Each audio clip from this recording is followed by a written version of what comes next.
దుష్టుల ఆలోచన చొప్పున నడవక, పాపుల మార్గమున నిలవక, అపహాసకులు కూర్చుండు చోటను కూర్చుండక, యెహోవా ధర్మశాస్త్రమందు ఆనందించుచు దివారాత్రము దానిని ధ్యానించువాడు ధన్యుడు. అతడు నీటి కాలువల ఏరున నాటబడినదై ఆకు వాడక తన కాలమందు ఫలమిచ్చు చెట్టు వలె నుండును. అతడు చేయనిదంతయు సఫలమగును. ధన్యులు అన్న మాట మనం ఇక్కడ చూస్తూ ఉన్నాం. మత్తయి సువార్త 5వ అధ్యాయంలో కూడా ఎవరు ధన్యులు అనేది మనం చూస్తాం. చాలా ఫేమస్ చాప్టర్. కొండ మీద ప్రసంగం అనేది క్రైస్తవులకు మాత్రమే కాదు, క్రైస్తవేతరులు కూడా చాలా పెద్ద పెద్ద వాళ్ళు ఆ అధ్యాయాలు కొండ మీద ప్రసంగం చూసి ఈలాగున ప్రజలుంటే బాగుండు అని అనుకున్నారు. మహాత్మా గాంధీ కానీ, అంబేద్కర్ గారు కానీ, లేకపోతే నెహ్రూ గారు కానీ, ఇలా ఎవరెవరైతే పెద్దవాళ్ళు ఉన్నారో అది చదివి ఈలాగన మనం కూడా ఉండాలి, ఇలాగ ఉంటే మనం ధన్యులము అనుకుంటూ దానికి ఇంప్రెస్ అయిపోయి ఆ విధంగా ఉండటానికి వాళ్ళు ప్రయత్నం చేశారు. కాబట్టి వాళ్ళు మంచి లీడర్స్ అయ్యారు. కనుక ఈ పాత నిబంధన గ్రంథంలో ఎవరు ధన్యులు అనేది మనకు ఈ మొదటి కీర్తనలో మనకు కనిపిస్తుంది. అలానే చాలా భాగాలలో కూడా ఎవరు ధన్యులు అనేది మనకు కనిపిస్తుంది. అలానే నూతన నిబంధన దగ్గరకు వచ్చేసరికి కొండ మీద ప్రసంగం దగ్గర మీరు ధన్యులు ధన్యులు ధన్యులు అన్న మాట మనం చూస్తున్నాం. సో అది చెప్పాలని ఉంది, కొంచెం క్లుప్తంగా చెప్పాలని ఉంది, కానీ నేను దాన్ని విడిచిపెట్టేసి డైరెక్ట్గా ఈ మ్యాటర్లోకి నేను వస్తూ ఉన్నాను. కనుక కీర్తన గ్రంథంలో ధన్యతలు అన్న మాట మనకు అనేక సార్లు మనకు కనిపిస్తూ ఉంటుంది. కీర్తనలు మనకు తెలుసు, దావీదు గారు ఎక్కువగా రాశారు. దాని తర్వాత మోషే గారు రాశారు, ఆసాబు గారు రాశారు, కోరహు కుమారులు రాశారు. ఇలా కొంతమంది ఈ 150 కీర్తనలు రాయటం అనేది మనం చూస్తూ ఉంటాం. అయితే ఆలోచన చేయాల్సిన విషయం ఏమిటి అని అంటే, ఈ కీర్తనలు అనేవి చదువుతూ ఉంటున్నప్పుడు ఒక చిన్న ప్రమాదం అనేది నేను చెప్పను, కానీ ఒక చిన్న వ్యత్యాసం మనకి ఏం కనిపిస్తుంది అంటే, డాక్ట్రిన్స్ అనేవి సామ్స్లో మనకు కనబడవు. అంటే ఈ కీర్తనల గ్రంథాలు చదువుతూ ఉంటున్నప్పుడు సిద్ధాంతాలు అనేవి మనకి ఏమి కనపడవు. సంఘం అనేది ఒక మంచి సిద్ధాంతం మీద కట్టబడాలి.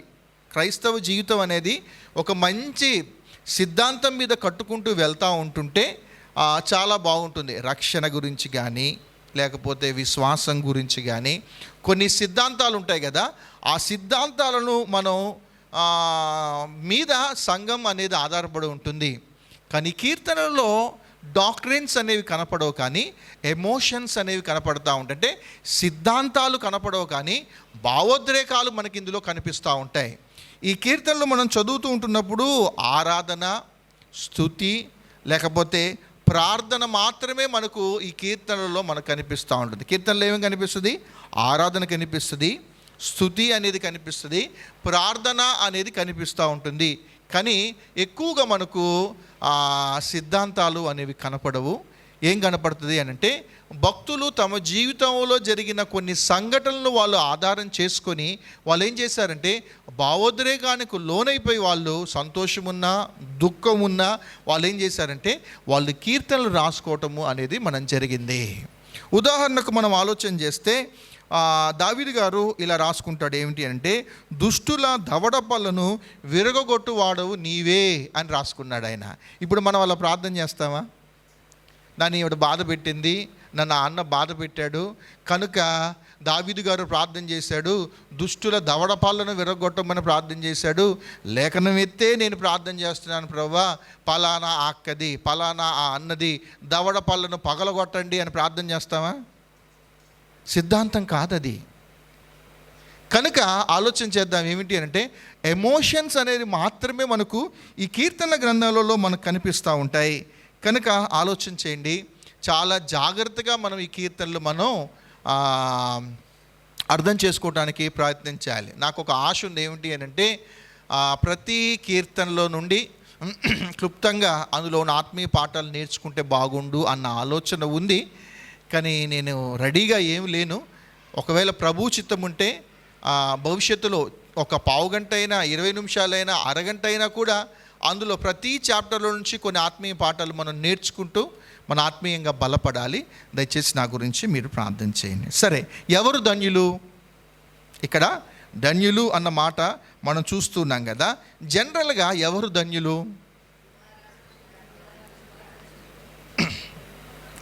అబ్బాయిని స్కూల్కి పంపించకుండా దివారాత్రులు బైబిల్ చదువుకోరా, నువ్వు ధన్యుడు అంటారా? ఎవరు ధన్యులు జనరల్గా అని అడిగాను. అందుకే నేను, సొంత ఇల్లుంటే ధన్యుడు, యు ఆర్ బ్లెస్డ్. మంచిగా కారులో తిరిగే వ్యక్తి అయితే ఎవరైనా ధన్యుడు కదా. ఉద్యోగాలు ఉన్నవాడు ధన్యుడు. బయట పేరు ప్రఖ్యాతులు కలిగిన వ్యక్తి ధన్యుడు కదా. వాళ్ళని చూస్తూ ఉంటున్నప్పుడు ఏమనిపిస్తుంది, అబ్బా వీడు బ్లెస్డ్. మొన్న ఐపీఎల్ చూసాం కదా, చిన్న పిల్లోడు ఎవరు, సూర్యవంశీ వైభవ్. వాడిని చూస్తూ ఉంటుంటే, ఆ బుడ్డోడిని చూస్తూ ఉంటుంటే 15 సంవత్సరాలకే ఆయన ఏమైపోయాడు, ఇప్పుడు ఒక సూపర్ స్టార్ అయిపోయాడు. అక్కడ కొన్ని లక్షల మంది ఉంటారు, కొన్ని కోట్ల మంది చూస్తూ ఉంటారు. కొన్ని కోట్ల మందిలో, కొన్ని లక్షల మందిలో ఆ ఒక్క బాబు 15 సంవత్సరాల బాబు అలా నించుంటే వాడిని చూసినప్పుడు యు ఆర్ బ్లెస్డ్. భౌతికంగా అతను ఏంటంటే చాలా చిన్న వయసులోనే అతడికి ఒక మంచి పేరు అనేది వచ్చేసింది. మనం అనుకుంటూ ఉంటాం ఇవన్నీ కలిగి ఉన్న వ్యక్తి మాత్రమే ధన్యుడు అని మనం అనుకుంటూ ఉంటాం. అలాగని ఇల్లు ఉండొద్దు, అలాగని కార్లు ఉండొద్దు, ఉద్యోగాలు ఉండొద్దు, మంచి పేరు ప్రఖ్యాతులు ఉండొద్దు అని నేను చెప్పట్లేదు. అవన్నీ ఉండాలి. కానీ లేఖనం చెబుతుంది, దేవుని యొక్క కోణంలో నుంచి మనం చూస్తూ ఉంటుంటే మనకి ఇవన్నీ ఉన్నప్పటికీ కూడా దేవుని దృష్టిలో మనం ధన్యులం కాలేం. ఇవన్నీ మనం భూమి మీద మనం కలిగి ఉన్నప్పటికీ కూడా వాళ్ళని చూస్తూ ఉన్నప్పుడు ఆశాపు అంటాడు కదా, వారి యొక్క క్షేమ స్థితిని చూసినప్పుడు అతనికి ఏమనిపించిందంటే మత్సరం వచ్చేసిందంట. వీళ్ళే బాగుంటున్నారు కదా ప్రభా, వీళ్ళే బాగుంటున్నారు కదా అని తనకు హృదయంలో ఒక బాధ అనిపించిందంట. నేను ఇంత భక్తిగా ఉంటున్నాను, నేను ఇంత మంచిగా ఉంటున్నాను, అసలు వాళ్ళ క్షేమ పరిస్థితిని చూస్తూ ఉన్నప్పుడు వాళ్ళే బాగున్నారు, మరి నేను రోజు ప్రార్థన చేసుకుంటాను, వాక్యం చదువుకుంటాను, పరిశుద్ధంగా ఉండటానికి నేను ప్రయత్నం చేస్తూ ఉన్నాను, మరి ఎందుకు ప్రభా నా జీవితం ఏంటి ఇలాగుంది అని మనం అనుకుంటూ ఉంటామేమో. ఆశాపుతో దేవుడు అన్నాడు, వారు మరి నిశ్చయముగా వారు ఎక్కడున్నారంట, కాలు జారే పరిస్థితులలో వాళ్ళు ఉన్నారంట. వాళ్ళ యొక్క ఎండింగ్ దగ్గరకు వచ్చేసరికి సరిగ్గా ఉండదు. వారు నిత్యత్వానికి వస్తారో లేదో అనేది గ్యారంటీ అనేది లేదు. కానీ ఇక్కడ ఆలోచన చేద్దాం, కొన్ని మాటలు మనం చూద్దాం.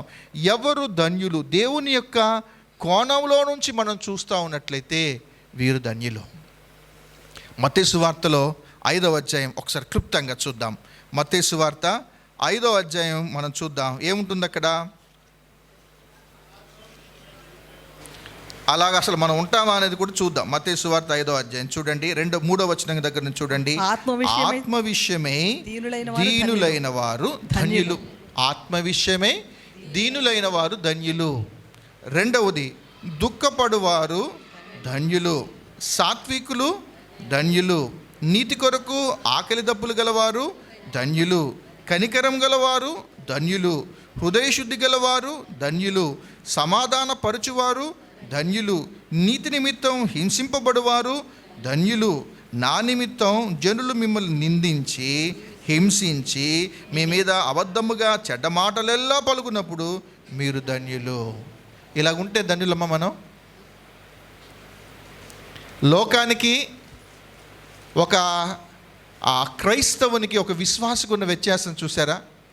దేవునికి ఎవరు ధన్యులుగా పిలువబడతారు అని అంటే, ఆత్మ విషయంలో దీనులైన వారు ధన్యులు. నువ్వు కొట్టమాకరా, నీకు బలం ఉంది, నీకు పలుకుబడి ఉంది, నువ్వు గుద్దితే ఒక గుద్దితే ఖచ్చితంగా ఆయన అంత దూరం వెళ్ళి పడిపోతాడు.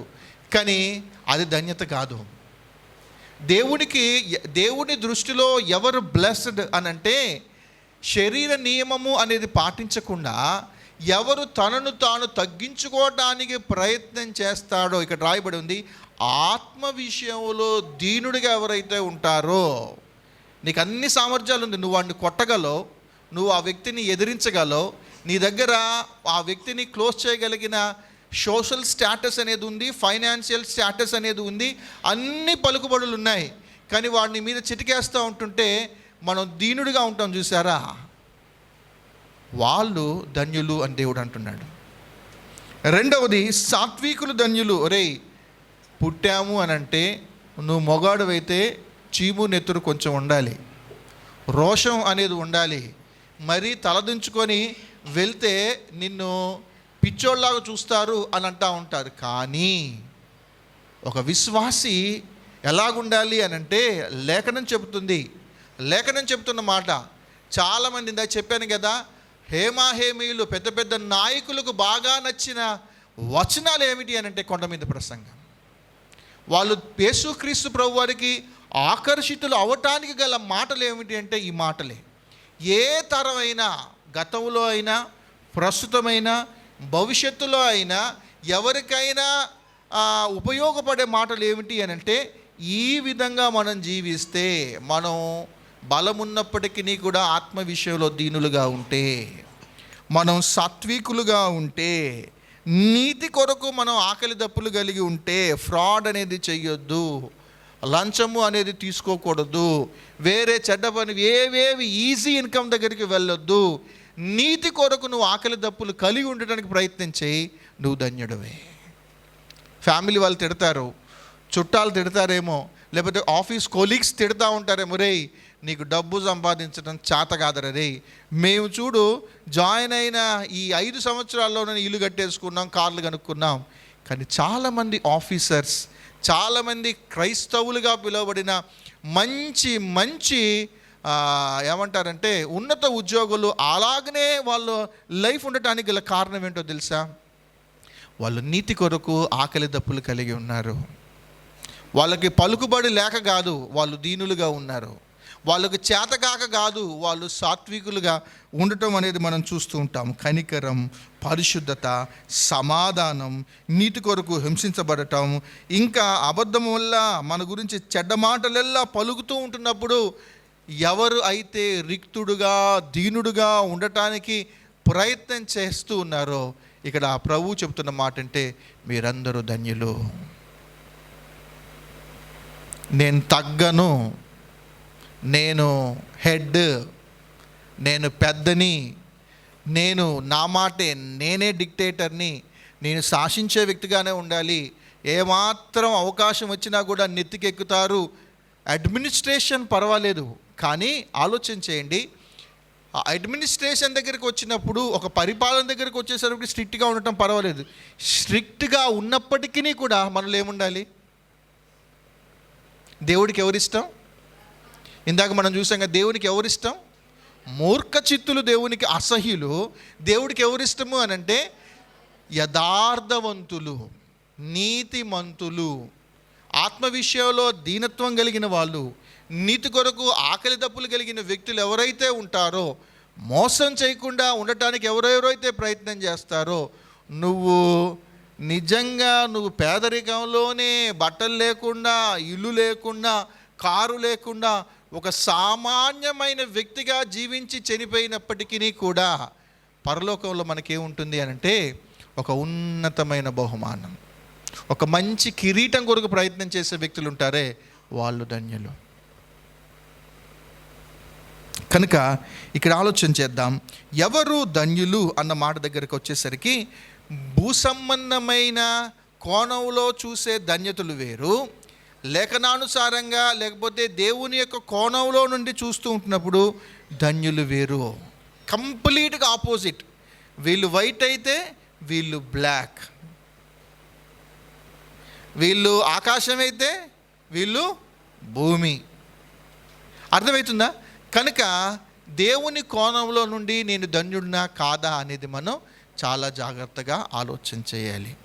అలాగన ఉండటం చాలా చాలా కష్టం. ధన్యులుగా ఉండాలి అని అంటే ఒకసారి ఆలోచన చేయండి, కుటుంబంలో మన పాత్ర చాలా బాగుండాలి. ధన్యులుగా పిలువబడాలి అని అంటే మనం చదువుకుంటున్నా లేకపోతే మందిరాలలో సంఘానికి వచ్చినప్పుడు మన ప్రవర్తన అనేది చాలా చాలా బాగుండాలి. మనం ధన్యులుగా పిలువబడాలి అని అంటే మనం ఎక్కడెక్కడైతే ఉద్యోగం చేస్తూ ఉన్నామో అక్కడ మన ప్రవర్తన అనేది చాలా యథార్థంగా, నీతిగా ఉండాలి. అలా జీవించటం చాలా కష్టం. అలా జీవిస్తే ఏమవుతుంది అని అంటే మనల్ని అందరూ ఏడిపిస్తారు, మనల్ని అందరినీ చులకనగా చూస్తూ ఉంటారు. నీతిగా జీవించడానికి, యథార్థంగా జీవించడానికి ప్రయత్నం చేస్తే ట్రాన్స్ఫర్ల మీద ట్రాన్స్ఫర్లు అయిపోయే ఆఫీసర్లు చాలామంది ఉన్నారు. ఒకసారి ఆలోచన చేద్దాం. మనకు దేవుడు కొన్ని బాధ్యతలు పెట్టాడు. దేవుడు మనల్ని ఒక స్థానంలో ఒక ఉద్యోగం ఇచ్చి లేకపోతే ఒక పరిస్థితుల్లో మనల్ని అక్కడ ఉంచాడు. అక్కడ మనం నీతిగా ఉన్నామా, అక్కడ మనం యథార్థంగా ఉన్నామా అనేది మనం ఆలోచన చేయాలి. ఉద్యోగం ఉన్నా లేకపోయినా, ఇంట్లో ఒక అమ్మగా కానీ, ఒక నాన్నగా కానీ, సంఘంలో ఒక పెద్దగా కానీ, ఎక్కడైనా మనం యథార్థంగా మనం ఉంటూ ఉన్నామా?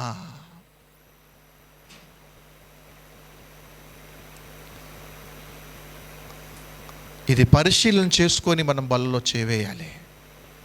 ఈ భాగంలోకి వచ్చేద్దాం. చూడండి, ఇప్పుడు జనరల్గా కాకుండా ఇప్పుడు ఇక్కడికి వచ్చేద్దాం. ఎవరు ధన్యులు అని అంటే ఇక్కడ రాయబడి ఉంది. ఎవరు ధన్యులు? యెహోవా ధర్మశాస్త్రమునందు ఆనందించుచు దివారాత్రులు దానిని ధ్యానించువాడు ధన్యుడు. దివారాత్రాలు రీల్స్ చూసేవాడు ధన్యుడు కాడు. దివారాత్రాలు యూట్యూబ్లో షార్ట్స్ చూసేవాడు ధన్యుడు కాదు. దివారాత్రాలు నీకు నచ్చిందంతా చూసుకుంటూ ఒక పైశాచికమైన ఆనందాన్ని పొందుకునే వ్యక్తి ధన్యుడు కాడు. ఎవరు ధన్యుడు అని లేఖనం చెబుతూ ఉంది అని అంటే, దివారాత్రములు అంటే యెహోవా ధర్మశాస్త్రమునందు ఆనందించుచు దివారాత్రములు దానిని ధ్యానించువాడు ధన్యుడు. హాఫ్ ఇయర్ అయిపోయింది, 6 నెలలు అయిపోయింది. మనం వాక్యాన్ని మనం ధ్యానం చేస్తూ ఉన్నామా? డిసెంబర్ 31వ తారీఖు బహుశా చాలామంది అనుకొని ఉంటారు కదా, ఈ సంవత్సరమైనా నేను బైబిల్ స్టార్ట్ చేయాలి, ఈ సంవత్సరమైనా మేము మా కుటుంబంలో, నేను, మా ఆయన, మా పిల్లలు, మేము కుటుంబ ప్రార్థన చేసుకోవాలి అని మీరు కొన్ని నిర్ణయాలు తీసుకుంటూ ఉంటారు. 6 నెలలు అయిపోయింది, అలాగనున్నామా? ఎవరు ధన్యులు అనంటే ఇక్కడ చెబుతూ ఉన్నాడు, దేవుని ధర్మశాస్త్రమందు ఆనందించుచు. చదివేవాడు కాదు, చదవటం గురించి చెప్పట్లేదు. అందరం చదువుతాం, చాలామంది చదువుతూ ఉంటారు. మూసిన తర్వాత మళ్ళీ ఒక 10 నిమిషాల తర్వాత ఈరోజు ఏం చదివారండి అని అంటే, యెహెజ్కేలు గ్రంథం 26వ అధ్యాయం చదివాను బాబు అంటారు. ఏముంది, దేవుడు మనతో ఏం మాట్లాడాడు అని అంటే నవ్వుతాం. మనం ధ్యానం చేసామా, చదివామా? మనం వాక్యాన్ని బట్టి ఆనందిస్తూ ఉన్నామా, లేకపోతే తప్పదు అన్నట్టుగా మనం చదువుతూ ఉన్నామా? బైబిల్ తీసినప్పుడు ఆ రోజు అధ్యాయం అనేది ఒకవేళ 10-20 వచనాల్లోపు చిన్నగా ఉందనుకోండి, చూడంగానే హృదయానికి ఏదో తెలియని ఆనందం. అబ్బా, ఈరోజు ఈ అధ్యాయం చదువుతున్నాను, చాలా చిన్నగా ఉంది, 2-3 నిమిషాలలో చదివేసి బైబిల్ పక్కన పడేయాలి అనుకుంటాం. అదే 57 వచనాలు ఉంటే, 60 వచనాలు ఉంటే ఎలాగనిపిస్తుందంటే, వామ్మో, ఇది చదవటానికి 24 గంటలు సరిపోదేమో, ఇది చదివేసరికి నా పని ఎట్లా, నేను అసలు భోజనం చేస్తానా, నా వర్క్స్ అన్నీ పెండింగ్ అయిపోతాయి కదా అన్నట్టుగా ఏదో ఫీల్ అయిపోయి ఎలా చదువుతాము అని అంటే, ఫాస్ట్ ఫార్వర్డ్లో చదువుకుంటూ దుఃఖంగా, బాధగా, 25 వచనాలు వచ్చినప్పటికీ కూడా వామ్మో ఇంకా 30 వచనాలు ఉన్నాయి ఏందిరా నాయన, ఇది ఎప్పుడు అయిపోయింది అన్నట్టు చదువుకుంటూ బాధగా చదివామనుకోండి, ఇక్కడ అంటున్నాడు వాడు ధన్యుడు కాదు. ఒక మంచి విశ్వాసికి, నేను మంచి విశ్వాసిని అంటానికి గుర్తు ఏమిటి అని అంటే, వాక్యం పట్ల నాకు ఆసక్తి అనేది ఉంది, వాక్యం అంటే నాకు ఇష్టం. అందుకని అంటున్నాడు, యెహోవా ధర్మశాస్త్రమునందు ఆనందించుచు దివారాత్రులు ధ్యానించువాడు ధన్యుడు. ఎవరు ధన్యుడు? అతడు అన్నమాట. అతడు అంటే ఎవరండి? Who meditates word of God. దేవుని వాక్యాన్ని ధ్యానం చేసేవాడు ధన్యుడు. మామూలుగా చదువుకుంటూ వెళ్తే ఆ ప్రభు మనతో మాట్లాడినట్టు కాదు. క్యాలెండర్లో చూసి ఈరోజు ఏం వచనం ఉంది అని చూసి, చాలామంది క్యాలెండర్లో వాక్యం చూసి చదువుకునే వ్యక్తులు ఉన్నారు. వీళ్ళు మంచి కొంచెం ఓకే మంచిదే అనిపిస్తుంది. కానీ ఒకసారి ఆలోచన చేద్దాం, ఈ సంవత్సరం మొదలుకొని ఇప్పటి వరకు 6 నెలలు అయినప్పటికీ కూడా కనీసం 10 అధ్యాయాలు చదివిన వ్యక్తులు చాలామంది ఉండవచ్చు. కానీ మీరేం చేస్తారో తెలుసా? ఈరోజు మంచిగా ఉన్నామనుకొని, అబ్బా ఈరోజు ఉదయం దగ్గర నుంచి ఇప్పటి వరకు నేను ఆత్మీయంగా ఉన్నాను అనుకొని ఏం చేస్తారంటే, ధైర్యం చేసి బలలో చేయి వేస్తారు. మీరు వాక్యము చదువుకోకుండా, ప్రార్థన చేసుకోకుండా, ఆత్మీయమైన ఇవన్నీ వీటిలలో ఒక పాలు పంపులు అనేది లేకుండా, నేను రక్షించబడిన వ్యక్తుల గురించి నేను చెప్పట్లేదు, నేను రక్షించబడ్డాను అని అనుకునే వ్యక్తుల గురించే మనం ఈ మాటలు మనం మాట్లాడుకుంటూ ఉన్నాం. కనుక ఎవరు అనంటే వీళ్ళు ధన్యులు కారు. అయితే ఏం జరుగుతుంది? అలా వాక్యాన్ని ధ్యానించటం ద్వారా ఏం జరుగుతుంది అనంటే చూడండి, ఇక్కడ రిజల్ట్ కనిపిస్తూ ఉంటుంది. 3వ వచనంలో ఏముంది? అతడు నీటి కాలువలో ఏరున్న నాటబడింది, ఆకు వాడక తన కాలమందు ఫలమిచ్చు చెట్టు వలె ఉండును. చూడండి, మనం వాక్యాన్ని ధ్యానిస్తే, దివారాత్రాలు చదువుకోవటానికి మనం ఇష్టపడితే, దివారాత్రులు అంటే ఉదాహరణకు ఉదయం పాత నిబంధనలో నుండి ఒక అధ్యాయం, రాత్రి 11 నూతన నిబంధనలో నుండి ఒక అధ్యాయం చదువుకున్నాం అనుకోండి. చదువుకోవటం కాదు, ధ్యానం చేసామనుకోండి, ఏమవుతుంది? ఇక్కడ అంటున్నాడు, అతడు దేవుడు ఎలా దీవిస్తాడు అనంటే తన కాలమందు ఫలమిచ్చు చెట్టు వలె ఉండును. అతడు ఫలిస్తాడు. ఈ సీక్రెట్ మనకు తెలియదు. అతడు ఫలిస్తాడు. 2వ మాట ఉంటుంది ఏంటి అంటే, అతడు చేయునది అంతయు సఫలమగును అన్న మాట ఉంటుంది. అతడు ఏమైనా బిజినెస్ చేసినా, అతడు ఏ వర్క్ చేసినా కూడా ఫలానా వ్యక్తి సక్సెస్ అవడానికి గల కారణం, ఇది లేఖనం చెబుతుంది, నేను చెప్పట్లేదు. ఒక వ్యక్తి సక్సెస్ కాకపోవటానికి గల కారణం, తన జీవితంలో అతడు ఒక విజయవంతమైన జీవితాన్ని తాను నిర్వర్తించలేకపోవడానికి గల కారణం ఏమిటి అని అంటే, అతడికి దేవునికి మధ్య సంబంధం అనేది లేదు. మనం సంవత్సరాలు గడుస్తున్న కొద్దీ మనం జీవితంలో స్థిరపడకపోవడానికి గల కారణం ఏమిటి? మనం ధన్యులుగా కాకపోవడానికి గల కారణం ఏమిటి అని అంటే, దేవుని స్వరం అనేది వినటానికి మనం ఇష్టపడటం లేదు. That is the reason. ఆ కారణం చేత మన పిల్లలు సక్సెస్ కావటం లేదు. ప్రభు ఈరోజు మనతో మాట్లాడుతున్న మాట ఇది. ట్రై చేసి చూడండి. ఒక 6 నెలలు నిజంగా ట్రై చేసి చూడండి. దేవుడు మన జీవితాలు ఎలాంటి మంచి మేలులు చేస్తాడో. అందుకని నేను అంటున్నాడు, నువ్వు నా మాట విను, నేను చెప్పే మాట ధ్యానించు, సంతోషంగా వినటానికి ప్రయత్నం చేయి. నువ్వు వినటానికి మాత్రమే ఇష్టపడుతూ ఉంటుండు. అప్పుడు ఏం చేస్తాడంటే, ఆకు వాడక తన కాలమందు ఫలమిచ్చు చెట్టు వలె ఉంటాడు, అతడు చేయనదంతయు సఫలమగును అన్న మాట ఉంటుంది. కనుక వాక్యం అనేది ధ్యానించడం ద్వారా మనకు చాలా మేలులు ఉంటాయి. మనం సక్సెస్ఫుల్ పర్సన్గా ఉంటాం. మరొక కారణం కూడా చూద్దాం. వాక్యం ధ్యానం చేస్తే ఏం జరుగుతుంది అని అంటే, చూడండి, మనం చేయనిదంతయు సఫలం అవటం మాత్రమే కాదు, వాక్యం అనేది ధ్యానం చేస్తే ఏమవుతుంది అని అంటే, మనం పాపములో పడిపోకుండా మనల్ని మనం కాపాడుకుంటాం. మనం పాపములో పడిపోకుండా మనల్ని మనం కాపాడుకుంటాం. 119వ కీర్తన 11వ వచనంలో ఉంటుంది, నీ ఎదుట నేను పాపము చేయకుండానట్లు నా హృదయములో నీ వాక్యాన్ని ఉంచుకొని ఉన్నాను. విశ్వాసులమైన మనము కాస్ట్లీ బైబిల్స్ కొనుక్కోవటం కాదు. విశ్వాసులమైన మనము బైబిల్ మీద గోల్డెన్ అక్షరాలతో మన పేర్లు ముద్రించుకోవటం కాదు. మనం చేయాల్సిన పని ఏమిటి అని అంటే, వాక్యాన్ని ధ్యానం చేస్తూ ఉండాలి. వాక్యం అనేది మనం ఎప్పుడైతే మన హృదయంలో మనం భద్రపరుచుకుంటామో, పాపం చేయటానికి మనం భయపడతాం.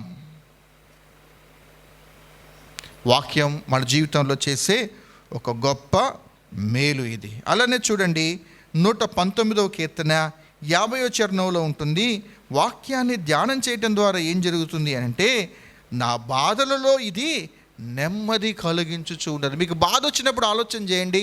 ఒక అద్భుతమైన చిట్కా ఏమిటి అని అంటే, నిజంగా మీరు బాధలో ఉంటే, చాలా మనసు అనేది బాగలేకపోతే, అది నన్న బైబిల్ తీసి చదివి చూడండి, దేవుడు మనతో స్పష్టంగా మాట్లాడతాడు. రోజు చదివే దానికన్నా బాధలో ఉన్నప్పుడు బైబిల్ తీసి చూడండి. మనం బాధలో ఉన్నప్పుడు అవన్నీ మర్చిపోవటానికి చాలామంది మనం ఫోన్లు చూస్తూ ఉంటామేమో. కొంచెం రిలాక్సేషన్ అన్న మాట అది మనకు వర్తించదు. మనకి రిలాక్సేషన్, ఒక నీతిమంతుడికి, ఒక విశ్వాసికి రిలాక్సేషన్ ఎక్కడా అనంటే వాక్యం ద్వారానే. ఈయన అంటున్నాడు, ఆ కీర్తనకారుడు అంటున్నాడు ఏంటంటే, నీ వాక్యం ఏం చేసిందంట, బాధలలో అది నాకు నెమ్మది కలిగించుచు ఉన్నది. ఒక మిషనరీని అరెస్ట్ చేశారంట. అరెస్ట్ చేసినప్పుడు అతనితో అన్నారంట, బాబు లోనకి వచ్చి నీతో మాట్లాడడానికి ఒక్కరిని మాత్రమే ఎప్పుడు అనుమతిస్తాము, అందరు రాకడానికి వీల్లేదు అని అంటే, ఆ వ్యక్తి ఏమన్నాడంటే, ఎవరు అవసరం లేదు సార్, నాతో ఎవడు మాట్లాడిన అవసరం లేదు, నాకు ఒక బైబిల్ ఇప్పించండి అయ్యా చాలు, నేను దేవుడు మాట్లాడుకుంటాం అన్నాడంట. వాక్యంలో ఏముంది? మనం చాలామందిని బట్టి మనం బాధపడుతూ ఉంటాం, చాలామందిని బట్టి మనం నెమ్మదిని కోల్పోతూ ఉంటాం. కనుక మనకు నెమ్మదిని ఎవరిస్తారు అని అంటే, దేవుని యొక్క వాక్యం మనకు నెమ్మదిని ఇస్తుంది. ఇది మనం చాలా జాగ్రత్తగా మనం ఆలోచన చేయాలి. చూడండి, ఎఫెసీలకు రాసిన పత్రిక 6వ అధ్యాయము 12వ వచనంలో కూడా మనకు తెలుసు కదా ఏముంటుంది అక్కడ. 6:12 చదవండి దయచేసి.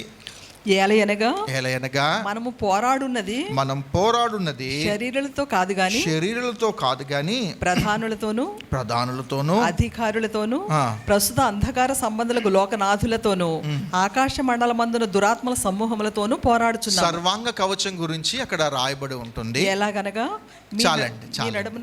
చాలండి. అక్కడ ఈ వాక్యం ఏం చేస్తుంది అని అంటే, దయచేసి గమనించండి, అపవాదితో పోరాడి జయించడానికి వాక్యం చాలా మనకు సహాయం చేస్తుంది.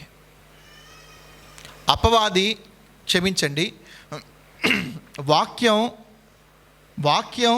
మనం చేయనిదంతయు సఫలం చేయటం మాత్రమే కాదు, వాక్యం అనేది మనం పాపంలో పడిపోకుండా కాపాడటం మాత్రమే కాదు, వాక్యం అనేది మనకు నెమ్మదిని ఇవ్వటం మాత్రమే కాదు, వాక్యం అనేది ఏం చేస్తుంది అని అంటే, అపవాది చీకటి అంధకార శక్తులతో పోరాడే ఒక బలాన్ని వాక్యం మనకు అందిస్తుంది. అందుకని అక్కడ రాయబడి ఉంది, వాక్యమును ఖడ్గము చేత అన్నమాట మనకు కనిపిస్తుంది.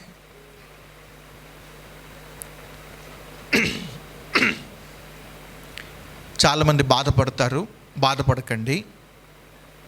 కానీ యవనస్తులు దేని చేత తన నడతను శుద్ధి చేసుకుంటారు అనంటే, నీ వాక్యం చేతనే కదా. పాపము చేయకుండా వాళ్ళని కాపాడేది ఏమిటి అని అంటే వాక్యమే. ఇవాళ మన ఇళ్ళల్లో ఉన్న పిల్లలు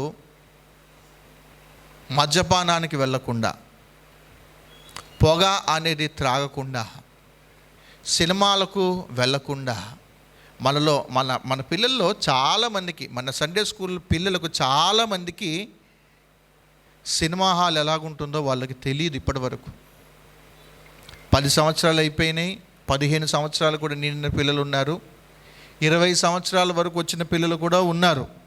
నేను అందరి గురించి అనట్లేదు. కొంతమంది పిల్లలు తాగే వాళ్ళు ఉన్నారు, కొంతమంది పిల్లలు సిగరెట్ తాగే వాళ్ళు ఉన్నారు, కొంతమంది ఇష్టానుసారమైన పనులు చేస్తూ ఉండవచ్చు. వాళ్ళకు వారానికోసారి సినిమా హాల్కి వెళ్ళి వాళ్ళు సినిమాలు చూస్తూ ఉండొచ్చు. వాళ్ళ గురించి నేను చెప్పట్లేదు. కానీ ఒక విశ్వాసి తనను తాను భద్రం చేసుకుంటూ ఉన్నాడు, అపవాదితో తాను పోరాడుతూ ఉంటూ ఉన్నాడు అని అంటే, తాను ఉండటానికి, ఆ విధంగా మన పిల్లలు ఉండటానికి గల కారణం ఏంటి?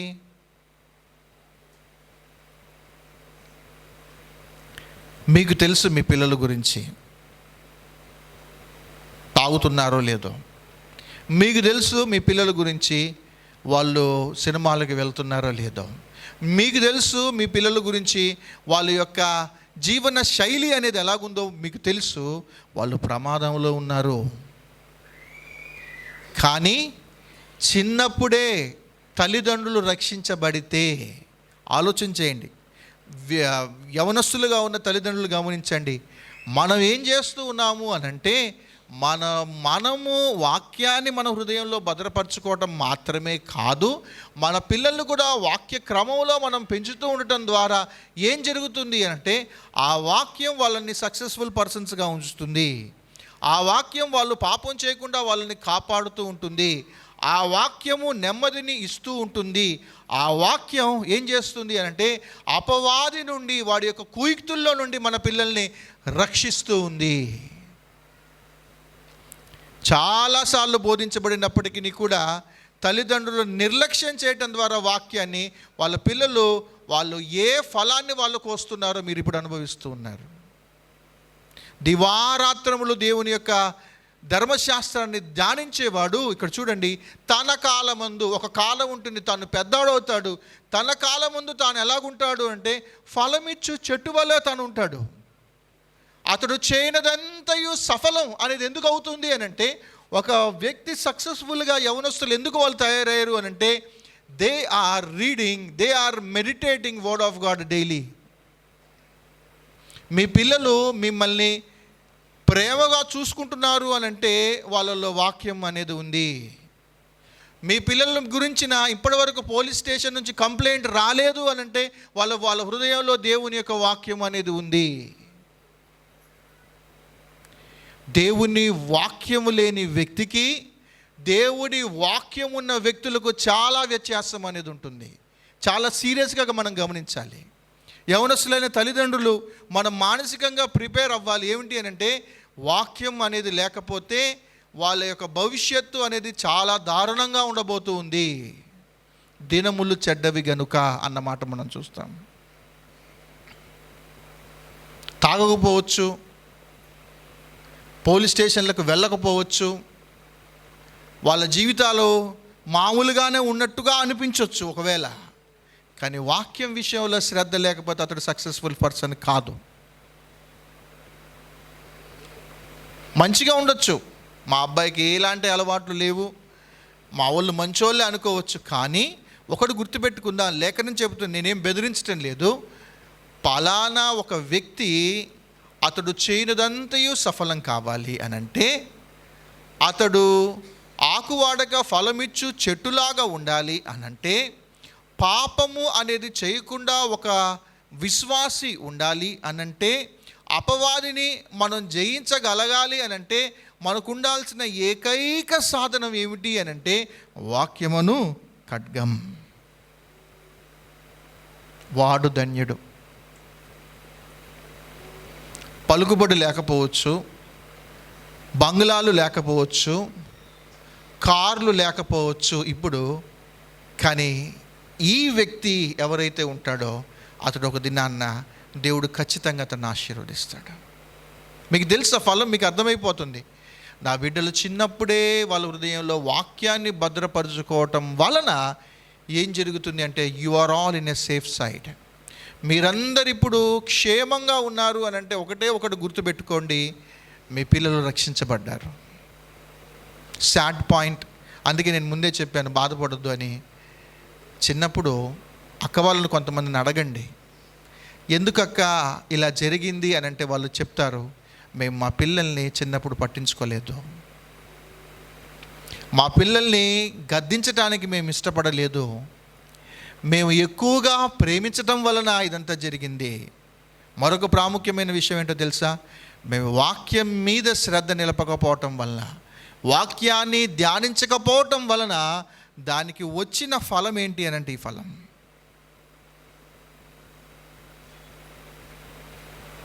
కనుక వాక్యం ఏం చేస్తుంది అనంటే మనల్ని, మళ్ళీ చెప్పండి ఏమేం చెప్పాను, ఒకటి అతడు చేయనిదంతయు సఫలం చేస్తుంది, రెండవది పాపములో పడిపోకుండా కాపాడుతూ ఉంటుంది, మూడవది మన బాధలలో నెమ్మదిని అనుగ్రహిస్తుంది, నాలుగవది అపవాదితో పోరాడి జయాన్ని పొందుకోవడానికి వాక్యమును ఖడ్గం పనిచేస్తూ ఉంటుంది. ఇప్పటికీ 2 చేతులు జోడించి నేను చెప్తూ ఉన్నాను, ప్రతి దినం వాక్యాన్ని ధ్యానించండి.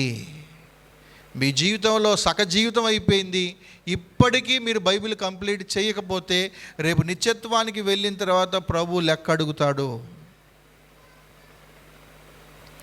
ఇంట్రెస్ట్ అనేది మనం కల్పించుకోవాలి.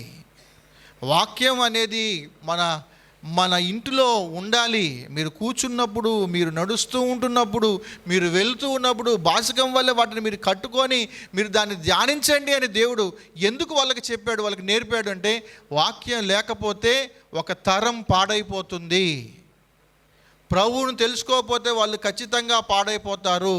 వాళ్ళు దుర్వ్యసనాలకు వాళ్ళు వెళ్ళిపోతారు. లోకంలో ఉన్నదంతా ఇదే.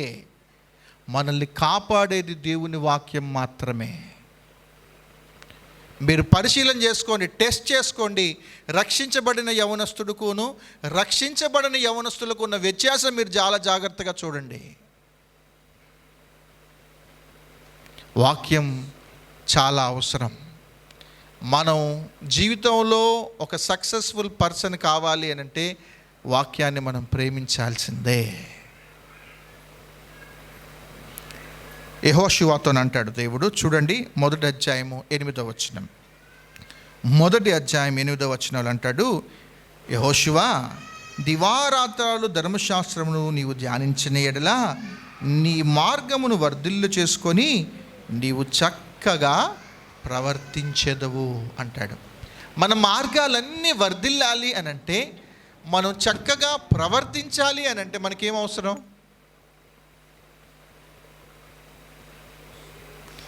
విశ్వాసకి శోధనలు ఉంటాయి, అవిశ్వాసకి శోధనలు ఉంటాయి.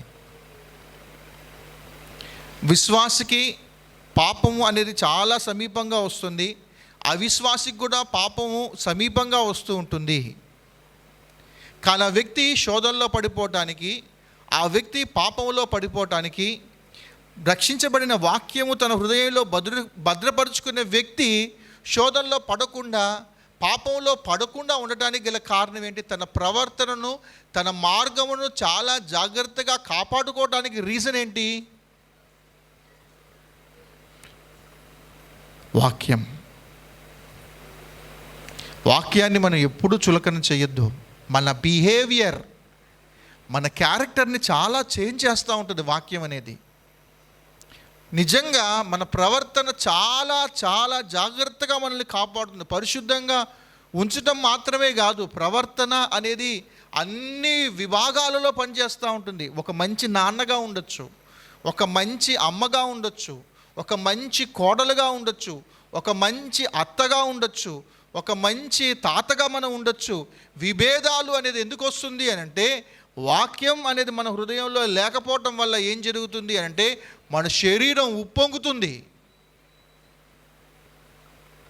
వాక్యానుసారంగా మనం ఖచ్చితంగా ఉండటానికి మనం ప్రయత్నం చేయాలి. వాక్యం మాత్రమే మన మార్గాన్ని, మన ప్రవర్తనను చాలా జాగ్రత్తగా కాపాడుతుంది. వాక్యానుసారంగా జీవించే వ్యక్తికి మీరు ఆలోచన చేయండి, అతడు మంచి సాక్ష్యం కలిగి ఉంటాడు. అతని భాష డిఫరెంట్గా ఉంటుంది, అతని చూపు డిఫరెంట్గా ఉంటుంది.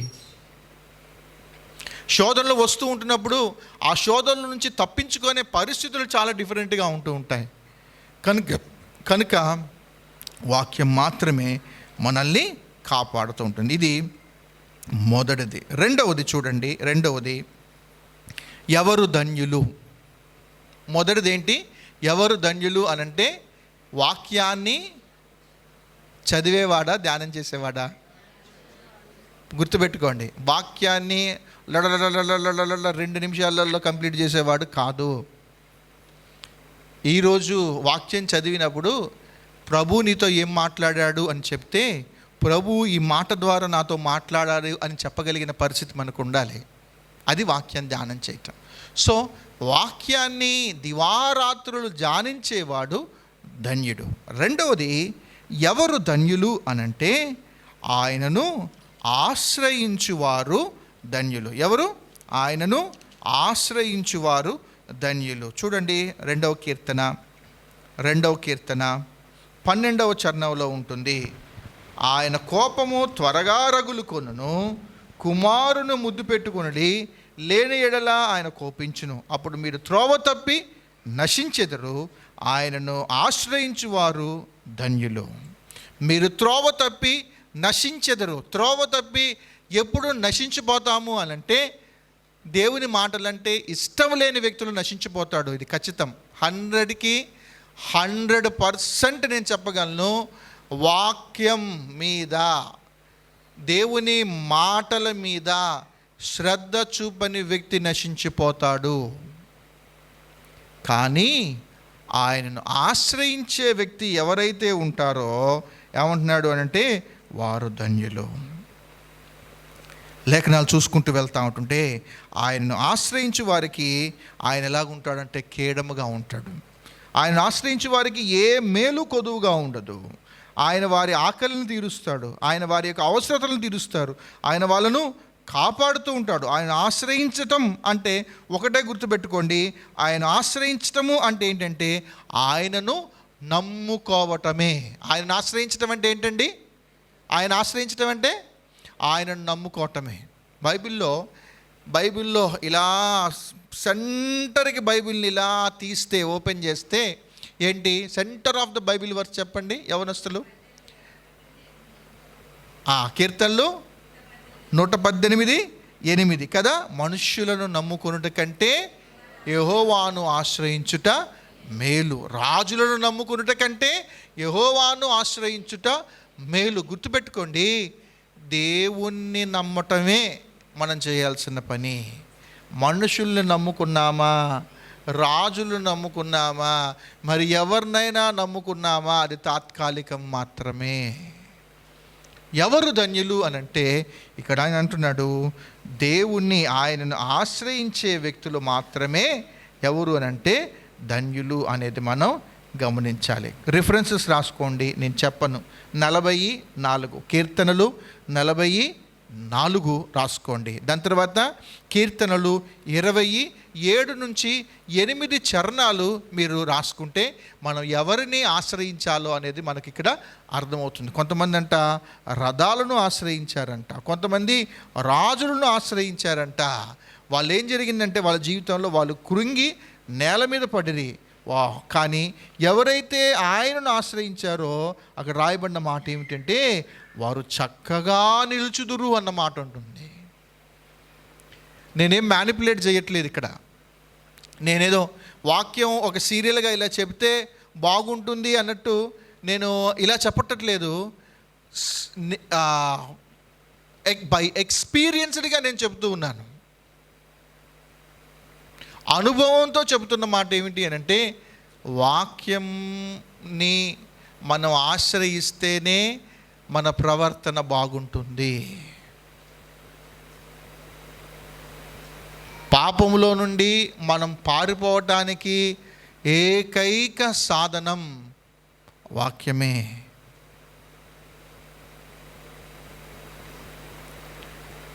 విశ్వాసులు లోకంలో ఉన్నారు, అవిశ్వాసులు లోకంలోనే ఉన్నారు.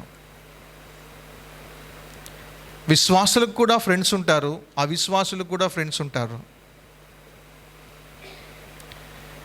ఒకటే వాతావరణంలో ఉంటారు, కానీ వీళ్ళు ప్రత్యేకించుకోవడానికి గల కారణం ఏంటి? వీళ్ళు మాత్రం వీళ్ళకు విశ్వాసులు అయిన మనకు మాత్రం ఉప్పు కారాలు ఉండవా? తినట్లేదా? మనం కూడా శరీరంలో ఉన్నాంగా. రక్షించబడిన తర్వాత మనకేం మహిమ కలిగిన శరీరంలోకి మనం ఏం రాలే కదా.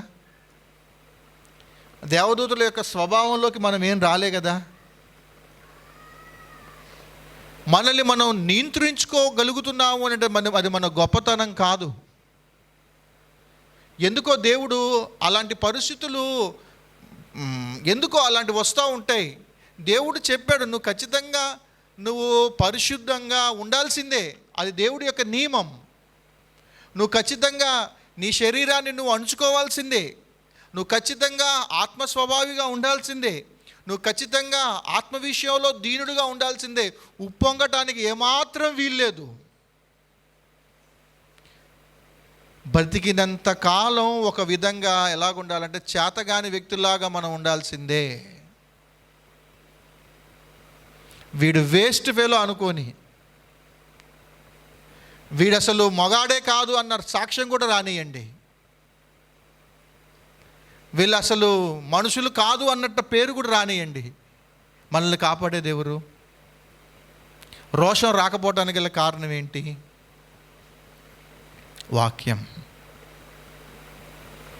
వాక్యాన్ని ఆశ్రయిస్తే మనకు మేలులు ఉంటాయి. ఆయనను ఆశ్రయిస్తే ఏం జరుగుతుంది అంటే మనకు మేలులు ఉంటాయి. కనుక ఆయనను ఆశ్రయించటం అనేది కూడా మనకు చాలా చాలా ప్రాముఖ్యమైన విషయం. మూడవది, ఎవరు ధన్యులు అనంటే పాపానికి ప్రాయశ్చిత్తం పొందిన వారు ధన్యులు. పాపానికి ప్రాయశ్చిత్తం పొందిన వాళ్ళు ధన్యులు. ఈ రిఫరెన్స్ రాసుకోండి. 32వ కీర్తన మొదటి 2 చరణాలు చూస్తే, తన అతిక్రమములకు పరిహారము పొందినవాడు ధన్యుడు, తన పాపములకు పరిష్కారం పొందినవాడు. క్షమించండి. తన అతిక్రమములకు పరిహారం పొందినవాడు, తన పాపమునకు ప్రాయశ్చిత్తం పొందినవాడు ధన్యుడు. యెహోవా చేత నిర్దోషి అనబడినవాడు, ఆత్మలో కపటము లేనివాడు ధన్యుడు. మనం ముందొకలాగుంటాం, వెనకొకలాగుంటాం. ఒక వ్యక్తి బాగుపడటం మనం జీర్ణించుకోలేం. హూ వీఆర్ అంటే మనం విశ్వాసులు. ఒక వ్యక్తికి ఇంకొక వ్యక్తి సహాయం చేస్తూ ఉంటుంటే ఆ వ్యక్తులు వీళ్ళకి సహాయం చేస్తున్నారు అని మనం మచ్చన పడుతూ ఉంటాం. చూసారా? మనలోకి ఏదో తెలియని ఏదో వచ్చేస్తుంది. చూసారా? ఇక్కడ అంటున్నాడు, కపటము లేని వ్యక్తి ధన్యుడు. ఆ వ్యక్తి ఈ వ్యక్తికి సహాయం చేస్తే మనకెందుకు ఇబ్బంది? ఒక వ్యక్తి ఎదుగుతూ ఉన్నాడు అని అంటే మనకెందుకు ఇబ్బంది? ఒక విశ్వాసిగా ఎంత జాగ్రత్తగా మనం ఉండాలి అని అంటే ఇక్కడ అంటున్నాడు, మనం చాలా మన క్యారెక్టర్ని ఎక్సర్సైజ్ మనం చేసుకుంటూ ఉండాలి ప్రతిదినం. దోషారోపణ చేస్తూనే ఉంటుంది ఎప్పటికప్పుడు. ఇక్కడ అంటున్నాడు, మన అతిక్రమమునకు పరిహారం పొందినవాడు, తన పాపమునకు ప్రాయశ్చిత్తం పొందినవాడు ధన్యుడు. పాప క్షమాపణ పొందినవారు ధన్యులు. ఇన్ని సంవత్సరాలు అవుతుంది, ఒక చిన్న పరిశీలన మనం చేసుకుందాం. మన పాపాలను మనం ఒప్పుకున్నామా? ఏ భేదము లేదు, అందరూ పాపము చేసి దేవుడు అనుగ్రహించి మహిమను మనం పొందుకోలేకపోతున్నాం. ఇది గుర్తుపెట్టుకోవాలి. రోమ 3:23. అలానే రోమ 6:23 కూడా మనం ఖచ్చితంగా గుర్తుపెట్టుకోవాలి ప్రతి ఒక్కరూ. పాపానికి వచ్చి జీతం మరణం. ఇప్పుడు మరణానికి వెళ్ళాల్సిన మనం, పాపంలో ఉన్న మనం, పాపం మనల్ని ఆకర్షిస్తూ ఉంటున్నప్పుడు మనం ఏం చేయాలి? వాక్యం దగ్గరికి వెళ్ళాలి. పాపం మనల్ని ఆకర్షిస్తూ ఉంటున్నప్పుడు శరీరం ఎప్పుడూ చెడ్డదే. చనిపోయేంత వరకు కూడా మనం సంపూర్ణం ఖచ్చితంగా కాలేము. అయినా మనం ఒకటే ప్రభువుని అడుగుతూ ఉండాలి. ఏమిటి అని అంటే, దేవా, ఆత్మపూర్ణుడిగా ఉండటానికి నాకు సహాయం చేయండి. చాలా కష్టం, చెప్పినంత ఈజీ కాదు. చాలా చాలా చాలా కష్టం. అది అనుభవిస్తున్న వ్యక్తులకు మాత్రమే తెలుస్తూ ఉంటుంది. కానీ ఒకటే దీనికి చిట్కా, దేవుని వాక్యం. ఒకటే దీనికి పరిష్కారం, ఆయనను మనం ఆశ్రయించటం. ఒకటే మనకు ఉన్న పరిష్కారం. ఎవరు ధన్యులు అనంటే, పాపానికి ప్రాయశ్చిత్తం పొందినవాడు ధన్యుడు. ఇది మనం ఒప్పుకోవాలి. 1 యోహాను పత్రిక 1వ అధ్యాయం 9వ వచనం చూడండి. యోహాను గారు రాసిన 1వ పత్రిక 1వ అధ్యాయం 9వ వచనం. మన పాపములను మనం ఒప్పుకొనిన ఎడల, ఒప్పుకోవటమా కప్పుకోవటమా? ఒప్పుకొనిన ఎడల ఆయన నమ్మదగిన వాడును నీతిమంతుడును గనుక మన పాపములను క్షమించి సమస్త దుర్నీతి నుండి ఆయన మనలను పవిత్రులుగా చేయును. గుర్తుపెట్టుకోండి, అపవాది చేసే ఒక అతి మోసకరమైన పని ఏమిటి అనంటే, వాడు చేసే పని ఏమిటి అనంటే, దేవుని సన్నిధికి రాకుండా అడ్డగించేది ఎవరు అనంటే అపవాది. ఇలా అంటాను, 9 సార్లు నువ్వు ప్రయత్నం చేసావు, 10వ పడిపోయావు.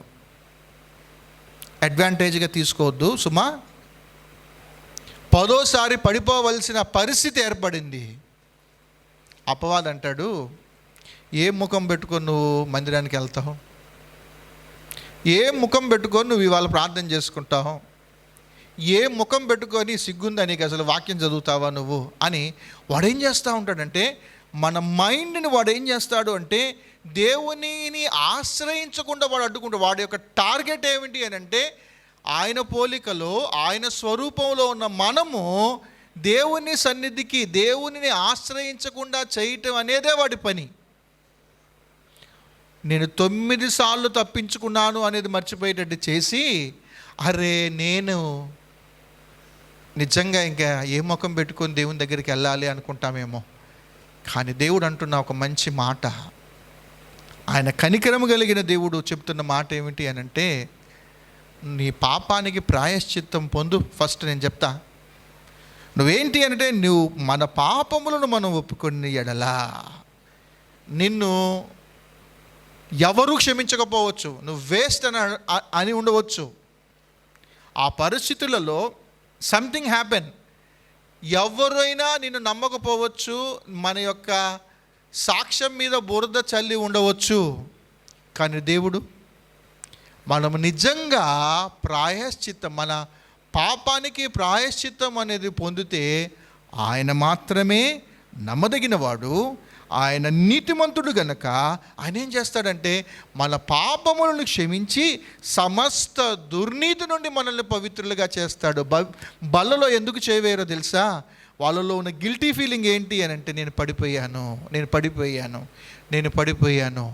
వాళ్ళ దేవుడు మనతో మాట్లాడుతున్న మాట ఏంటంటే, పడిపోయినా కూడా ఆయన మనల్ని లేవనెత్తుతాడు. ఆయనకు తెలుసు మనం ఎంత బలహీనులమో. మన వలే అతడు శోధింపబడ్డాడు, కానీ పాపం చేయలేదు ఆయన. మన సంగతి తెలిసే మనల్ని రక్షించే వ్యక్తి మానవుడు ఎవడూ లేడు కాబట్టి దేవుడే రక్తమాంసాలు ధరించుకొని భూమి మీదకి వచ్చి ఆయన పరిశుద్ధమైన రక్తాన్ని చిందించి మనల్ని ఆయన నీతిమంతులుగా తీర్చాడు. కనుక గుర్తుపెట్టుకోవాలి ఏమిటి అనంటే, ఇది మనం గుర్తుపెట్టుకోవాలి ఏమిటి అనంటే, మన పాపాలను మనం ప్రాయశ్చిత్తం అనేది మనం పొందుతూ ఉండాలి. వాడు ధన్యుడు. అలానే ఇంకా వదిలిపెట్టేస్తాను, ఇంకేం రిఫరెన్సెస్ నేను చెప్పను. ఇది 3. ఎవరెవరు ధన్యులు ఇప్పుడు?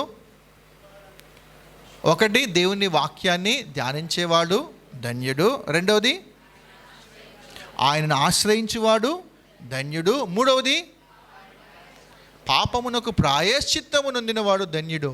ఇప్పటికీ గిల్ట్ అనేది ఉంటే, ఏ ముఖం పెట్టుకొని దేవుని దగ్గర రావాలి అని అనుకుంటే, నువ్వు అపవాది వాడు కుయుక్తిలో నీవు ఉన్నావు.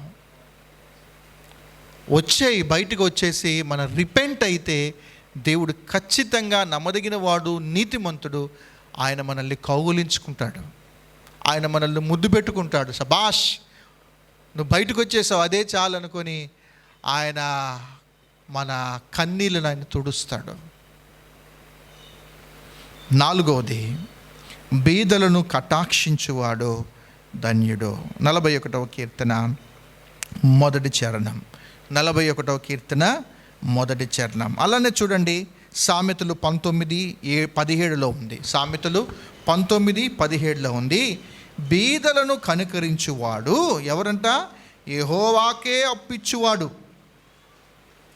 చాలామంది మనం క్రిస్టియన్స్ బైబిల్ చదువుకోకపోవచ్చు, ప్రార్థన చేసుకోకపోవచ్చు, సహవాస కార్యక్రమాలలో అంతగా యాక్టివ్గా మనం ఉండలేకపోవచ్చేమో. కానీ గుర్తుపెట్టుకుందాం ఏమిటి అనంటే, చాలామందికి ఇదొక మంచి లక్షణం ఉంటుంది. ఏమిటి అనంటే, బీదలను కటాక్షించటం అనేది చాలా మంచి పని. వాడు ధన్యుడు. మందిరంలో చాలామంది ఆర్థికంగా నలిగిపోతున్న పిల్లలు చాలామంది ఉంటారు. తండ్రి నుంచి సరైన సహకారం లేకపోతే తండ్రిని కోల్పోయి అమ్మ మీదే ఆధారపడుతున్న వ్యక్తులు చాలామంది ఉండవచ్చు. మనం పెద్ద ధనవంతులు అవ్వాల్సిన పని లేదు. ఒక విశ్వాసిగా మనం చేయాల్సిన పని ఏంటి?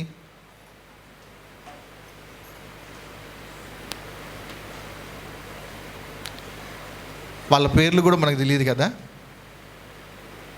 ఎరా అది అక్కడ పెట్టు ఎల్లు అంటామేమో, అది తొందర తీసుకురా, తొందరగా ఇక్కడ పెట్టేయాలి అని అంటామేమో. కానీ ఆ పిల్లవాడు పరిస్థితి మనకు తెలుసా?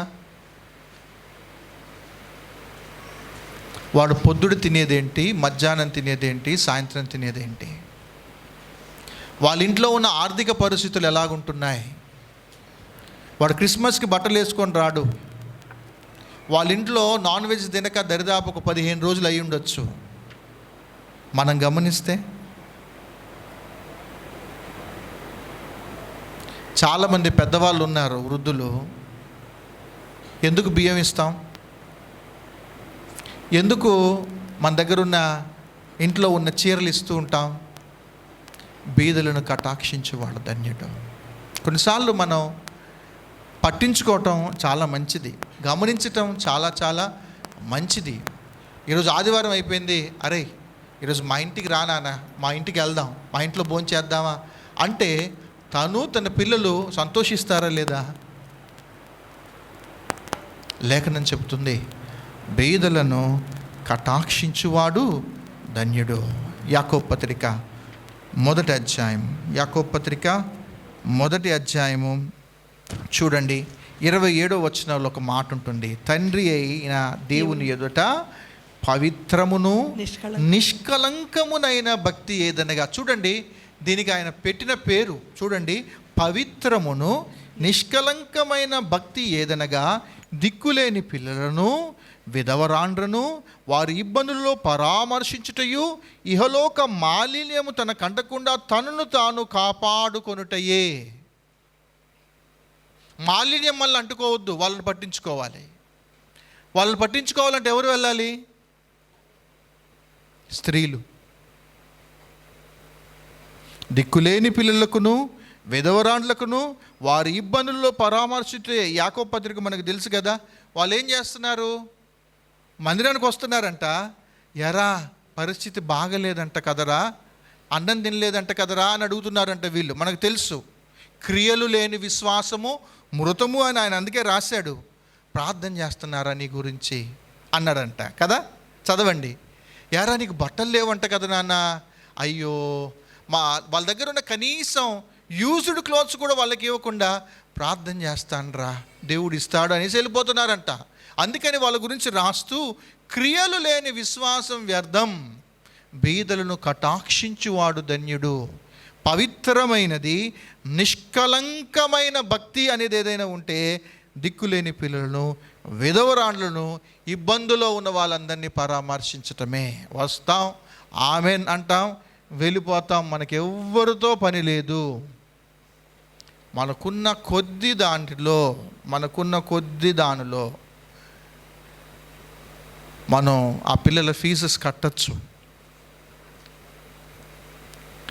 1000 రూపాయలు ఇలేమా? ఎప్పుడో ఒకసారి ఈ 1000 రూపాయలు పట్టుకెళ్ళరా, అవసరంలో ఉంటాయి. ఈ పిల్లలు మంచి బట్టలు ఇవి, వీళ్ళకి పొట్టయ్యాయి, మంచివి ఇవ్వచ్చు. మంచి చీరలు మనం వాళ్ళకి ఇవ్వచ్చు. ఈరోజు మా ఇంట్లో భోజనం చేసి వెళ్ళరా అంటే, పరామర్శించటం అంటే మామూలుగా మాటతో పరామర్శించటం కాదు, క్రియలతో చేయించటం. ఇలా కటాక్షించడం ద్వారా ఏం జరుగుతుంది అంటే 41వ కీర్తనలో రిజల్ట్స్ కూడా ఆయన చెప్తూ ఉన్నాడు. ఏంటంటే, ఆపత్కాలమందు యెహోవా ఏం చేస్తాడంటే వాళ్ళని తప్పించును, ఆపత్కాలమందు యెహోవా వానిని కాపాడి బ్రతికించును, వాని శత్రువుల ఇచ్చకు నీవు అప్పగింపబడవు, రోగశయ మీద వానిని నేను ఆదరించుదును. రోగశయ మీద వాడు ఉన్నప్పుడు ఏం చేస్తాడంటే దేవుడు స్వస్థపరచును. ఇది రిజల్ట్స్. అవసరతలో పేదవాళ్ళకు మనం పట్టించుకోవటం వలన జరిగే మంచి మంచి రిజల్ట్స్ ఏమిటి అంటే, మనం వాళ్ళని ఆపత్కాలంలో నుండి మనం వాళ్ళని మా దేవుడు ఏం చేస్తాడు? మనల్ని తప్పిస్తాడు, బ్రతికిస్తాడు, శత్రువుల ఇచ్చక అప్పగించడు. రోగములో నుండి మనల్ని ఏం చేస్తాడు? దేవుడు బ్రతికిస్తాడు. ఒక్క 5 నిమిషాల సమయం ఇవ్వండి, లేకపోతే ఇది కంప్లీట్గా చాలా ఫాస్ట్గా కట్ చేసుకుంటేనే నేను ఇప్పటి వరకు చెప్పాను. యాక్చువల్గా 10 పాయింట్స్ ఉన్నాయి, నేను ఇవాళ 5 పాయింట్లు మాత్రమే నేను చెప్తూ ఉన్నాను. చెప్పండి, ఎవరు ధన్యులు? ఇప్పుడు వాక్యాన్ని ధ్యానం చేసేవాడు ధన్యుడు, ఆయనను ఆశ్రయించేవాడు ధన్యుడు, పాపానికి ప్రాయశ్చిత్తం పొందినవాడు ధన్యుడు. గుర్తుపెట్టుకొని థర్డ్ పాయింట్ చాలా ఇంపార్టెంట్. మనం గిల్టీలోకి వెళ్ళొద్దు, దేవుని దగ్గరకు వచ్చేయాల్సిందే. అపవాది దేవుని దగ్గరకు రానియకుండా మనల్ని కృంగదీస్తాడు. నువ్వు వెళ్ళాల్సిన పరిస్థితి లేదు అన్నట్టు వాడు మనల్ని రానియకుండా చేస్తాడు. లేదు, ఎలాగున్నా రావాల్సిందే. ఎలాగున్నా మనం వస్తే కానీ మనం మళ్ళీ ఒక రైట్ ట్రాక్లోకి మనం వెళ్ళలేము. ఇది 3. 4వది, బీదలను కటాక్షించువాడు ధన్యుడు. పట్టించుకుందాం, మన దగ్గర ఉన్న చిన్న చిన్న సహాయాలు మనం చేద్దాం. అట్లీస్ట్ వారానికి ఒకసారైనా, నెలకు ఒకసారైనా, లేకపోతే 6 నెలలకు ఒకసారైనా వాళ్ళని గమనించండి. ఎవరే మా ఇంటికి రారా బుడ్డోడా, మా ఇంట్లో భోంచేద్దామనండి. ఇది మేము ప్రాక్టీస్ చేస్తాం. చాలామంది ప్రాక్టీస్ చేస్తున్నారు. తెలియని వాళ్ళ కోసం చెబుతున్నాను, ఇది మీరు ప్రాక్టీస్ చేయండి. ఆ పిల్లవాడు ఏడుస్తాడండి. మేలు చేసినప్పుడు, వాడు పెద్దగా అయినప్పుడు మీరు చేసిన మేళ్లను ఆ చిన్న పిల్లోడు మర్చిపోడు. మర్చిపోతే మనం ఏం చేయలేం. మర్చిపోయి మనల్ని ఏమైనా మరీ క్లోజ్గా ఉన్నప్పుడు ఏమైనా చేస్తే మనం ఏం చేయలేం. కానీ దేవుడు మాత్రం ఒకటి చెబుతున్నాడు, నీవు ధన్యుడవి. చివరిది దేవుని క్రమశిక్షణను విధేయత చూపించేవాడు ధన్యుడు. దేవుని క్రమశిక్షణకు విధేయత చూపించేవాడు ధన్యుడు. 94వ కీర్తన 12వ చరణం. యెహోవా నీవు శిక్షించువాడు, నీ ధర్మశాస్త్రమును బట్టి నీవు బోధించువాడు ధన్యుడు. ఎవరు ధన్యుడంట? దేవుని చేత తన్నులు తిన్నాడు ధన్యుడంట. దేవుని చేత దెబ్బలు తినేవాడు ధన్యుడు. అంటే దేవుని చేత క్రమశిక్షణకు గురి అయ్యేవాడు ధన్యుడు. తండ్రి చేత. హెబ్రీయులకు రాసిన పత్రిక చూడండి, 12వ అధ్యాయం 7-8 వచనాలు చదవండి. వివరించను. 7-8 వచనాలు. శిక్షాఫలం పొందుటకై మీరు సహించుచున్నారు. దేవుడు కుమారులుగా మిమ్మల్ని చూచుచున్నాడు. తండ్రి శిక్షింపని కుమారుడు ఎవడు? కుమారులైన వారందరూ శిక్షలో పాలు పొందుచున్నారు. చాలా. తండ్రి శిక్షించని కుమారుడు ఎవరు? ఏమైనా మా అంటే నా జనరేషన్లో ఉన్న వాళ్ళు, మా వరకు అయితే వీఆర్ లక్కీ. మమ్మల్ని ఎట్టగొట్టేటోళ్ళు నన్ను ఎలా కొట్టేవాళ్ళో స్వర్ణాంటికి బాగా తెలుసు. మా అక్కని ఎలా కొట్టేటోళ్ళో స్వర్ణాంటి వాళ్ళకి బాగా తెలుసు. చర్చ అయిపోయిన తర్వాత రాకేష్ బాబుని ఎలా కొట్టేటోళ్ళు అంట అయ్యగారు అని అడగండి. మామూలు బెల్ట్ దెబ్బలు కాదయ్యి. మా డాడీ బెల్ట్తో కొట్టాడు, మా డాడీ లాఠీ కర్రతో కొట్టాడు. రకరకాల టార్చర్లు మేము చిన్నప్పుడు చూసాం. ఎందుకో వాళ్ళలాగా మేము ఇప్పుడు ఉండలేకపోతూ ఉన్నాం. అది మా వీక్నెస్ పాయింట్ అయిందో ఏమో అనిపిస్తుంది. అస్సలు పిల్లల్ని వాక్యం చెబుతున్నప్పటికీ కూడా కొట్టలేని పరిస్థితులలో ఉన్నాం. మొన్న రీసెంట్గా ఒక ఆట ఆడుకున్నా. బెల్ట్ దొరికింది, యాంటీగడ్ అలాగ ఉన్నాడు. ప్లీజ్ రా, ఒక్క దెబ్బ కొడతారా ప్లీజ్ రా అనేసి. అసలు నాకు ఎలా అనిపిస్తుంది అంటే, ఒక్క దెబ్బ వీపు మీద వెయ్యాలనిపిస్తుంది నాకు. అరే ప్లీజ్ రా, ఒక్క దెబ్బ కొడతారా, చిన్నప్పటి నుంచి ఎప్పుడు కొట్టలేదురా, ప్లీజ్ రా అంటుంటే వాడు వద్దు అంటున్నాడు. నువ్వు కొట్టావు, నువ్వు నన్ను చిన్నప్పుడు కొట్టావు, నేను ఎల్కేజీలో ఉన్నప్పుడు నువ్వు నన్ను కొట్టావు అంటాడు. ఎక్కడెక్కడో చిన్న దెబ్బలన్నీ జ్ఞాపకం చేస్తున్నాడు. అరే నాకు తెలుసురా, నేను నిన్ను కొట్టలేదురా, మా డాడీ బెల్ట్తో కొట్టాడు, మా డాడీ లాఠీతో కొట్టాడు, నా చెయ్యి ఇరిగిపోయింది, ఎన్ని చెప్తా, ప్లీజ్ రా ఒక్కటి కొడతారా అన్నాను. ఆఖరికి కొట్టలే. ఈలోపు శ్వేతమ్మ వచ్చింది. శ్వేతమ్మ ఒక్కసారి కొడతానమ్మా అన్న. ఎప్పుడు కొట్టలే. నువ్వు కొట్టవులే అందామా. చూడండి, ఇక్కడ ఆలోచన చేద్దాం. దేవుడు ఒక తండ్రిలాగా ఆలోచన చేసుకొని మనము ఆయన పిల్లల్లాగా మనం ఆలోచన చేస్తే తండ్రి చేత ఒక క్రమశిక్షణ గుండా ఎవరైతే వెళుతారో ఏం జరుగుతుంది అని అంటే ఇక్కడ అంటున్నాడు, తండ్రి శిక్షింపని కుమారుడెవడు? 10వ వచనం చదవండి అంటే డైరెక్ట్గా. వారు కొన్ని దినముల మట్టుకు తమకి ఇష్టము వచ్చినట్టు మనలను శిక్షించిరి గాని మనము తన పరిశుద్ధతలో పాలు పొందవలనని మన మేలు కొరకే ఆయన శిక్షించుచున్నాడు. ఎందుకు ఆయన మనల్ని శిక్షిస్తాడు అనంటే గుర్తుపెట్టుకుందాం, వారు కొన్ని దినముల మట్టుకు తమకిష్టం వచ్చినట్లు మనల్ని శిక్షించిరి కానీ మనము తన పరిశుద్ధతలో పాలు పొందవలనని. మనకు శిక్ష రాకపోతే మనం పరిశుద్ధత వైపు చూడం. శిక్ష శ్రమ అనేది లేకపోతే ఏ మానవుడు దేవుణ్ణి ఆశ్రయించడు. కావలసుకొని అమ్మ టైంకి వెళ్ళి చూద్దురులే అయిపోయింది అవగొట్టేస్తున్నాను, ఇది మీరు శిక్ష అనుకోండి కాసేపు, ఇది మీ మేలు కొరకే. కనుక ముగిస్తున్నాను. ఎందుకు ఆయన మనల్ని శిక్షిస్తాడు అనంటే క్రీస్తు సారూప్యతలోకి మనం మారటం కొరకు, పరిశుద్ధంగా ఉండటం కొరకు ఆయన ఏం చేస్తాడు అనంటే ఆయన మనల్ని శిక్షించటానికి ఇష్టపడతాడు. ఒకటి, ఆయన క్రమశిక్షణ గుండా నేను వెళ్ళాలి అని ఎవరైతే ఇష్టపడతారో వారు ధన్యులు. చెప్పండి, ఇప్పుడు నేను 5 ముగించాను, మిగిలిన నేను తర్వాత చెప్తాను. ఎప్పుడు 1 చెప్పరా? 1